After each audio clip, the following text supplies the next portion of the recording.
we could have a debate about what the most interesting cell in the human body is, but I think easily the neuron would make the top 5. And if not just because the cell itself is interesting, the fact that it essentially makes up our brain and our nervous system and is responsible for the thoughts and our feelings and maybe for all of our sentience, I think would easily make it the top 1 or 2 cells. So what I want to do is first just show you what a neuron looks like. And of course, this is kind of the perfect example. This isn't what all neurons look like. And then we're going to talk a little bit about how it performs its function, which is essentially communication, essentially transmitting signals across its lengths depending on the signals it receives.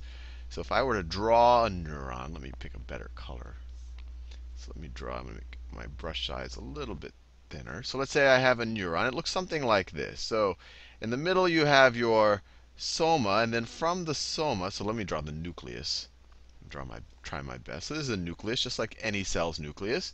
And then the soma is considered the body of the neuron. And then the neuron has these little things sticking out from it that keep branching off.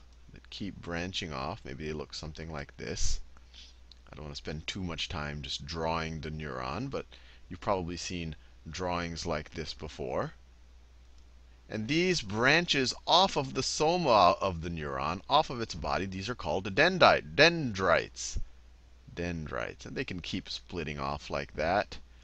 I want to do a fairly reasonable drawing, so I'll spend a little time doing that. The one last dendrite, just like that. So these right here, these are dendrites. And these tend to be, and nothing is always the case in biology, sometimes different parts of different cells perform other functions, but these tend to be where the neuron receives its signal. And we'll talk more about what it means to receive and transmit a signal in this video and probably in the next few. So this is where it receives the signal. And then, so this is the dendrite. This right here is the soma.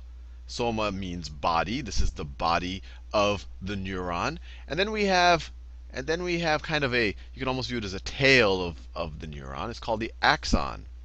The axon, a neuron could be, a reasonably normal sized cell, although there is a huge range. But the axons can be quite long. They could be short. Sometimes in the brain you might have very small axons, but you might have axons that go down the spinal column or that go along one of your limbs, or if we're talking about a dinosaur, go along one of a dinosaur's limbs. So the axon can actually stretch several feet. Not all neurons' axons are several feet, but they could be. And this is really where a lot of the distance of the signal gets traveled. So let me draw the axon.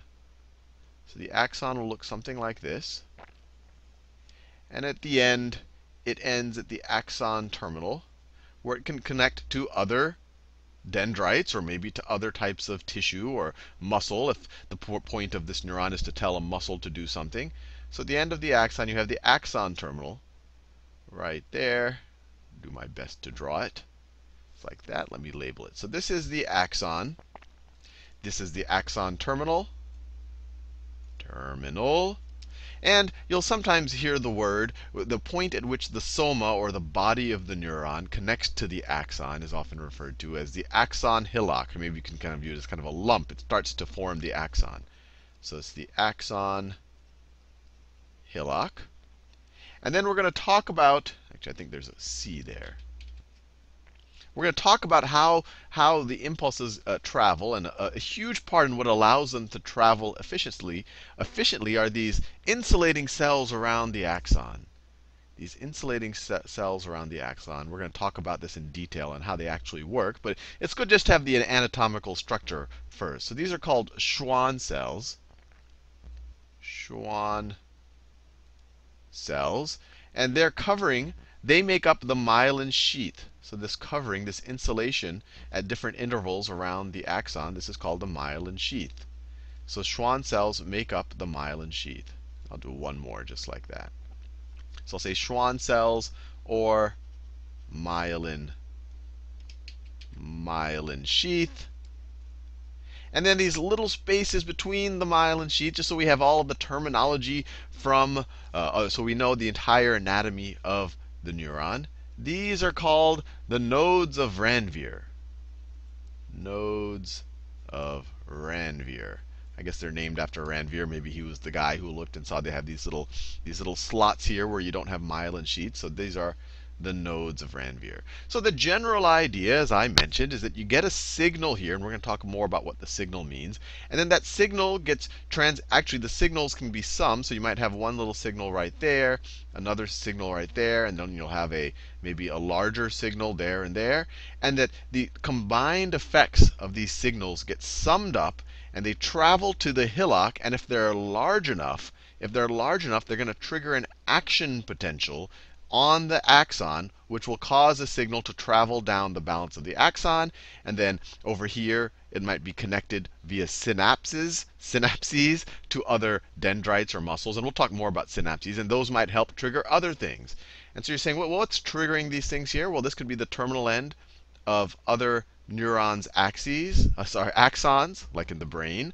This could be some type of sensory neuron. This could be on a taste bud someplace. So when a salt molecule somehow can trigger it, or a sugar molecule, or this might be some type of stress sensor. It could be a whole bunch of different things. And we'll talk more about the different types of neurons